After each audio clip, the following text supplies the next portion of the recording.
Lalapad yan. Mayaman na ako. Hi! Sa wakas, eto na hinihintay kong pagkakataon nakausap at nakasalamuha ko na talaga si Diwata at tuwang-tuwa pa siya dahil sa biyaya na binigay namin sa kanya. Sino pa kayang vlogger ang magre-revenue din dito? Yan na lamang ang nasambit niya dahil hindi talaga siya makapaniwalang hindi peso ang binigay ko sa kanya. Pagod at hirap yan. Hindi naman binibigyan yan ng mga vloggers pag kumikita sa content. Naku kuya, ibahin nyo kami. Kasi to tell you honestly, nasa 500,000 viewers na yung inabot ng content namin kay Diwata. At ngayon kumita na siya ng mahigit $100. Kaya ngayon, iaabot namin mismo ito. And of course, yung asawa ko is kakauwi lang din ng galing sa Japan. Kaya meron din kami dito. Oh, 'di ba? Kaya surprise na lang. Kaya abangan nyo kami kasi ngayon, pupunta kami ngayon mismo kay Diwata. Pero sana matsyempohan namin na andun siya, no? Kagaya din nung last namin ng pagpunta doon. Kaya tara, samahan nyo po kami. Let's go! So ayan mga guys, sarado muna ang Infinite Trans Motors at tayo manlilibre muna ng Diwata Paris Overload. So lahat ng mga staff, ayan, punta muna tayo ng Manila. Close muna. So ito yung business namin, Infinite Trans Motors. Kaya alam ko yung hirap at pagod ng isang may-ari kapag ka hands-on sa business niya. Naiintindihan natin yan mga guys. So ayan na ang ating dakilang welder na sweet lover. So ayan na yung team natin, Team Infinite Trans Motors will go in Manila. Tignan nyo lang yung view bago kami makaabot kay Diwata. Oh, ganda diba? So ayan po, bago kami makapunta kay na Diwata, kailangan muna namin dumaan dito sa gitna ng karagatan. Sana iba talaga pag Diwata no? Hahamakin ang lahat, matikman ko lang o Diwata. So yan, Jokno Boulevard na tayo. Ay, Manila. So dito yata yung dati nilang pwesto nung pinalaya sila. Yan, dyan nakita ko yan sa vlog. Dito. So dyan sila dati nakapwesto sila, ano? Diwata. Oo. Ngayon nakita ko yan yung mga katambak na yan So pinaalis sila dyan. Kasi ang haba ng pila, diba? Oo, tapos ayun nga. Pero tama naman, dahil pa rin naman nakaparada. Kasi dito banda yung Senate hearing ba yan? Dito ba banda yun, be? Senate of the Philippines. Yan. Dumating na tayo, boss? So, ito na tayo. Yan. Ito na yung kay Diwata. Kapila yata yun sila. Nakaparada lang yung mga yun. You've arrived. Destination is on your right. Ay, nakapila nga. So, nandito na guys. Pipila muna tayo para makapasok. Konti na lang, makapasok na din kami.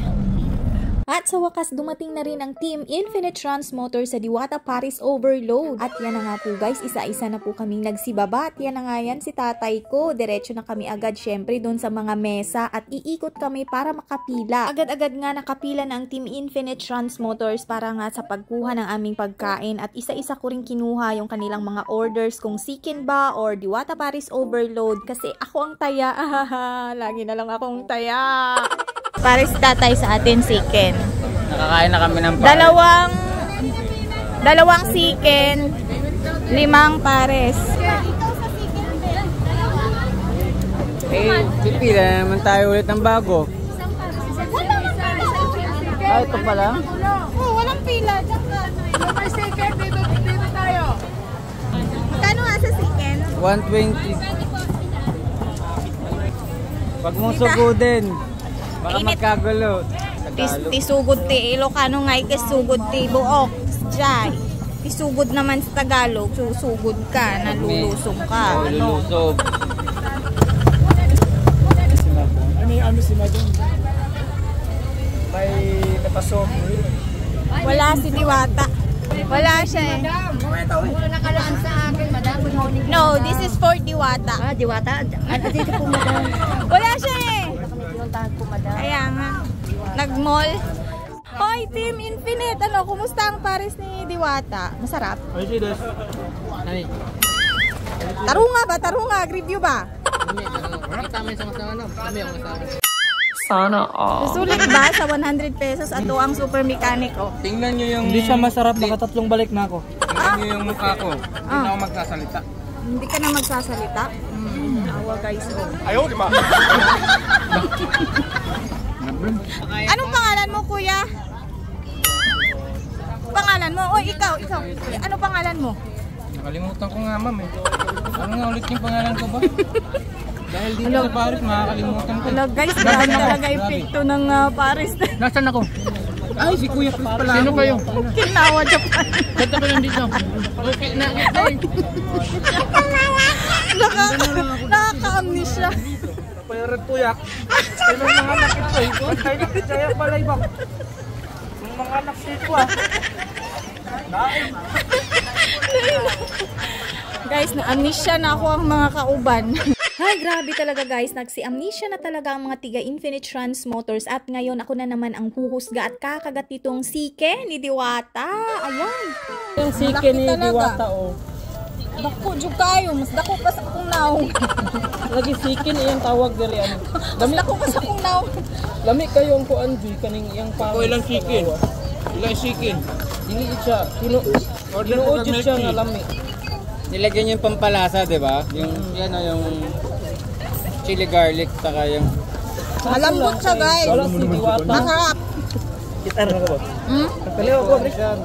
Init, grabe. Ito may timpla natin, parang kuha yun. Ano yung borko kay igang kadre murag pista. May sausawan yung sticker nila. Guys, ang laki talaga. Parang hindi ko siya maubos. Di man mo tunga. Bitaw na mo dali ka tunga. 120 lang ito. ha? Only rice din yun, di ba? Oh, only rice. Only rice din. Tapos may soft drinks Only pa sabaw na din. Ay, trabaho na ang bornal. Susulit talaga guys. Ah, Wait lang. Yung sumabi. Ano yan, hindi ka na mag-rice, be? Mano ka lang? Yung nalang oy, lami jud kayo siya tinuod. guys. Ay, ginuko. Ganyan eh. Warren. Naku, jug kayo siya guys. Pwede mato sa Paris ang huli Paris. May sausawan ito. Ala, sabaw lang. Magwa sa kuan. Sabaw mo. Mas masarap to pag may sausawan. Pag pinirito, di ba? Nagsirato na diha ron. Grabe guys. Pagkakain ka dito, napakahangin. Parang nasa gitna ka lang or talampasigan sa ano na gilid, no? Gilid ng dagat. Di pa tuyok na, nagtuyok. Puro sili. Yan oh, nakailang sabaw na si tatay oh. Sarap na sarap sa sabaw. Ang laki niya no oh. Doon na lang na dire. 120 lang yan. Kasama na yung rice. May soft drinks ka pa. Sorry guys, nalit kami. Ano yung big boy? Pang 10 extra rice mo na yan? Grabe naman yan. 10 extra rice na yan? Basic. Basic. Sulit na sulit yung 100 pesos. Ito sa'yo. Guys, ito yung chicken ni Diwata, no? Babe. Meron siyang malaking manok. 120 lang. Meron na siyang soft drinks. Punasan yung soft drinks. Unlimited rice. Pinaka ano niya. Wait lang, dito punasan. Mga pidulog eh. Video. Gabis na libre. Soft drinks ha? Daghang kayo ginapila pa. Oo, nagre-review si tatay, oh. Okay tay, ano masabi niyo tay? Naabot sa kuan, kalsada ang pilaan. Tay, may kanin na kayo tay. Sobrang sarap tay. Yung kanin na laglag Walang na. buhay na manok. Tatay, nagkaiwan-iwan na yung mumu. Mumu sa pisngi niya. Ay, naku, Diyos ko. Ayan, hanapin na natin si Diwata. So, meron kaming prosento sa kanya. Prosento agero. Bibigay lang tayo ng presento ng gift kay Diwata. Pahanapin namin. At kumaripas na nga kami dyan at hinanap na namin si Diwata para maibigay na namin itong presento. Presento means gift in Japanese word. At ayan na nga si Diwata. Madam, tanggapin mo na itong presento namin para makauwi na kami at mag-uukada pa kami. Ay, sa wakas, mako-corner na rin kita, Diwata. Huli ka. Og saway pagduha-duha, inabot ko na nga itong presento ko kay Diwata at in-explain ko sa kanya, yan na yung kinita namin sa pagbablog namin sa kanya na $100 at may gift din yung asawa ko galing Japan, which is isang lapad. Hindi nga siya makapaniwala dyan at tinanong pa nga kung is it real? Of course, Diwata, fresh pa yan galing Japan yung lapad na yan. And of course, fresh na fresh pa rin yung $100 na galing sa akin. Since hindi ko pa naman na-withdraw yung $100 na revenue namin, next month pa namin yun ma-withdraw. So, binigay ko na lang, shinare ko na lang in advance. Sino pa kayang vlogger na mag-revenue din dito. Kaya dun sa mga nangbabash, sa mga vloggers na hindi naman kami makapagbigay sa mga kinukontent namin, well, ibahin nyo po kami. Nagawa nga nating bumili ng tindang gold ni na Ginela in Japan, Sanya Lupes, dito pa kaya sa parisan ni Diwata. At natutuwa naman kami dahil na-appreciate ito ni Diwata. Salamat ha. Kaya more blessings pa sa parisan mo, Diwata. Thank you sir, maraming salamat sa lapat. Maraming salamat. Eh, tabi ko na baka mahablot. Tinago na ni Diwata. Nakakatuwa naman agad-agad niya itong tinago. Nawalan na din kasi daw siya ng pera that time. And hindi ko na talaga pinalagpas tong pagkakataon na to. Nag-ask na talaga kami ng permission na makapag-take ng photos. Kaya ayan, pinagbigyan na tayo, Jiva. Kung dati, hindi tayo kasi nahihiya akong mag-ask ng permission to take photos. Pero ngayon, okay na. Kaya more power sa'yo, Diwata. Sana marami pang mabusog ang parisan mo. And thank you so much. God bless.